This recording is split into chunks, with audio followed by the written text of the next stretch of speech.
Welcome back to the 2014 Spring Promotion Tournament live from Cologne, Germany. We're just minutes away from the best of 5 between Ninjas in Pajamas and KMT for the final spot in the Spring Split. But gentlemen, I first want to get your guys' take on the Battle of the Atlantic. WickD, we were just talking about it for quite some time. Let's start with picks and bans.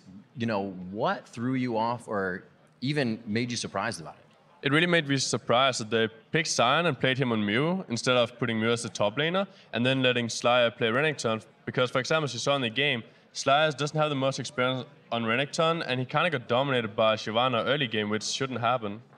And quick shot, looking at the laning phases, how do you feel they could have changed in favor of Lemondogs?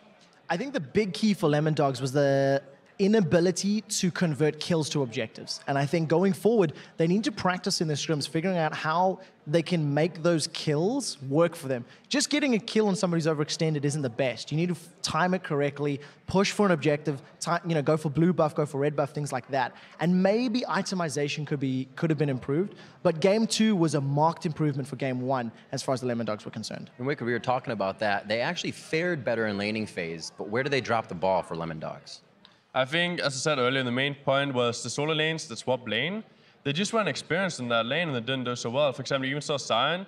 He was being really far behind in the early game, but then he started to pick up, start roaming and getting kills, so it was all right for him. But Slayer was just getting destroyed, and he was always 1v1, so he couldn't do anything else. And about that lane swap, you guys know about it. Switching people around, playing supports, mids, tops, and everywhere.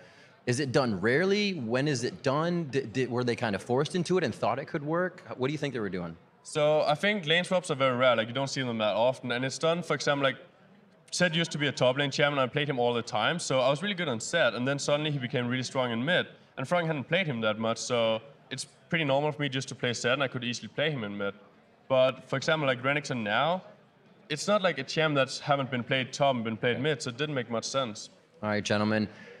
Enough of that. The Battle of the Atlantic will continue on, but now I want to shift the discussion over to the promotion series up. NiP versus KMT coming up right now. How do you guys see this one playing out? WickD, we'll start with you. Well, I see this one playing out by 0-0 dominating top lane. Like, honestly, I played so much against him, and I can't see anything else happening. Why is that? What makes him so strong? 0-0 is incredibly strong because he managed to outplay you mechanically, and then he gets a little advantage, and he just pushes you, and then starts roaming. So he's going to proxy farm you, like go behind your tower, kill the creeps, and then go gank mid or put pressure on other lanes. And Trevor, watching these teams kind of birth their way here, what are you thinking? I think NIP is in the position where if they deal with the nerves correctly, they should be able to pick this series up. I think they are a strong favorite coming into this against KMT. I know for a fact that they are incredibly nervous. We were leaving the venue last night at 1 a.m. and they were just coming back from getting some food, and they continued scrimming to the early hours of the morning, you know? So this is a team that has been working very, very hard. They skipped DreamHack to practice 3.14.